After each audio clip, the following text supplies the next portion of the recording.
সারা বছর বাড়ির সামনে কম বেশি মাছ আসলেও এই বর্ষাকালে যেন একটু বেশি মাছ আসে। এমনি এমনি মানে প্রতিদিন যে লোক মাছ নিয়ে আসে, যে মাছওয়ালা দাদা বাইক করে নিয়ে আসে বা সাইকেল করে নিয়ে আসে, তারা ছাড়াও এখন হাঁড়িতে করে করে কিছু কিছু লোক যেন মাছ নিয়ে আসে। তেমনি আজকে এক দাদা মাছ নিয়ে আসছিল, এগুলো বাছা মাছ, একদম নদীর মাছ, টাটকা তরতাজা। আমি তো দেখেই মাছগুলো নিলাম। আর মাছগুলোর দামও না অন্য অন্য সময়ের চাইতে এখন দামটা কম আছে। 250 গ্রাম মাছ, 250 গ্রামের চাইতে বেশি, 300 গ্রামের মতো মাছ 80 টাকা নিচ্ছে। খুব ভালো হয়েছে মাছগুলো আমি নিয়ে কেটে বেছে ধুয়ে পরিষ্কার করে নিলাম, আরও একবার ধুয়ে নিব। এখন মাছগুলো কি সুন্দর রূপার মতো চকচক করছে। আমি লবণ দিয়ে একদম খলিয়ে খলিয়ে কলপাট থেকে ধুয়ে নিয়ে এসেছি। এখন আর একবার ধুয়ে নিয়ে নুন হলুদে মেখে নেব।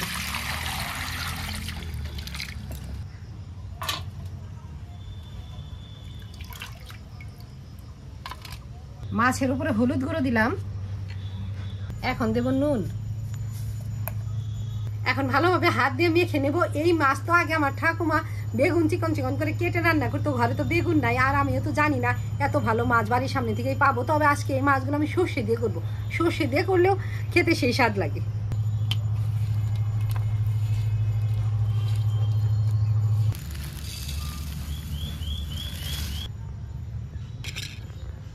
ছাঁকনিতে সর্ষে নিলাম। আগে তো আমাদের বাড়িতে দেখেছি এই সর্ষে কি করতো, সর্ষের সিজনে কাপড়ে করে পুকুর থেকে ধুয়ে নিয়ে এসে শুকিয়ে রাখতো, সারা বছর ওভাবে খেত। আর এখন তো আমরা বাজার থেকে সর্ষে কিনে নিয়ে আসি, যদিও সর্ষেগুলো পরিষ্কার। তারপরে আমি ছাঁকনিতে নিলাম, 2-1 ধুয়ে নিয়ে তারপরে বেটে নেব। নুন জ্বালিয়ে নিচ্ছি, কড়াইটা বসালাম। যে কোনো মাছই তো ভাজতে গেলে কড়াইটা একদম টনটনা গরম করে নিতে হয়। তারপরে ওই আঁশ ছানা মাছগুলো আরও বেশি মানে ভালোভাবে কড়াইটা গরম করে নিতে হয়, যাতে মাছের ওই তেলটা না উঠে যায়। আর এই বাঁচা মাছগুলো তো না ভেজে রান্না করলেও খেতে ভালো লাগে। তবে ওই যে আমার খুকি তো একটু না ভেজে রান্না করলে অতটা খেতে পছন্দ করে না। আমাকে তো আমার খুকির পছন্দ মতোই সব কিছু রান্না করতে হয়। এই যে আজকে আমি মাছগুলো একটু ভেজেই নেব। তেল আমি একটু বেশি পরিমাণেই দিলাম, এই তেলেই রান্না করবো।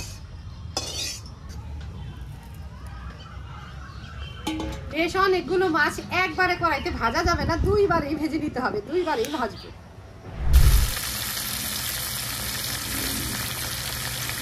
একেবারে কড়া করে মাছগুলো না ভেজে একটু হালকা ভাবেই ভাজলাম। এখন এই প্রথম কড়াইয়ের মাছগুলো নামিয়ে রেখে বাকিগুলো ভাজি। বাকিগুলো কড়াইতে দিলাম।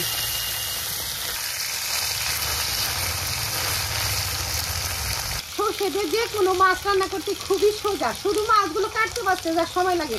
এই মাছগুলো ভেজে নামালাম, একটু কালো জিরে ফোড়ন দিয়ে সর্ষেটা অল্প ভাজা ভাজা করে ঝোলের জল দিয়ে বলক এনে মাছ দিয়ে দেবো।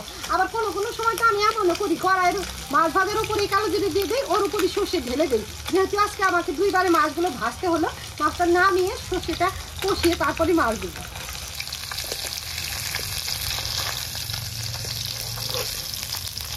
আর তেল দেবো না, এই তেলে কালো জিরে ফোড়ন দেবো। কালো জিরে ফোড়নের উপর সর্ষে বাটাটা দিয়ে দিলাম। সর্ষে তো কাঁচা লঙ্কা দিয়েই বাড়ছি, আর আলাদা করে লঙ্কার গুঁড়ো দেবো না, শুধুমাত্র হলুদ গুঁড়ো দেবো। এই যে অল্প হলুদ গুঁড়ো দেবো। সর্ষেগুলো নুন দিয়ে বাটা হয়েছে, তারপরেও ঝোলে যাতে আলুটা না লাগে অল্প নুন দিয়ে দিলাম।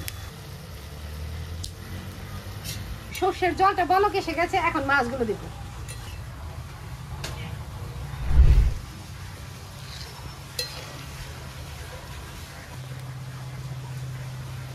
ভাজা মাছ, চেরা কাঁচা লঙ্কা সবকিছুই দিলাম। এখন একটু কাঁচা সর্ষের তেল ঢেলে দিয়ে নামিয়ে দিব। রান্না হয়ে গেছে, এখনই ঢেলে দেব।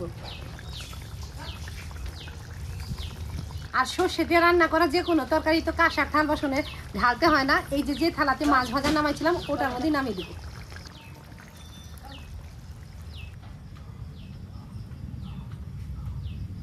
রান্না হয়ে গেছে, এই যে বেড়ে নিচ্ছি। খুকিকে বললাম হা কর, 2-1 খাইয়ে দিই। বলে এখন খাবো না, স্নান করবো তারপরে খাবো। কি স্নান করবি, রান্না বাড়ি হয়ে গেছে, আগে 2-1 খেয়ে নে, পরে স্নান করবি। সকাল সকাল রান্না হয়েছে, সেই স্বাদ হয়েছে। তুমি একবার খাই রাখো। আমি খাবো নি, আরেকবার খাই নেই। এখন ঠান্ডা করে চান কর যা। তুমি একবার খাও।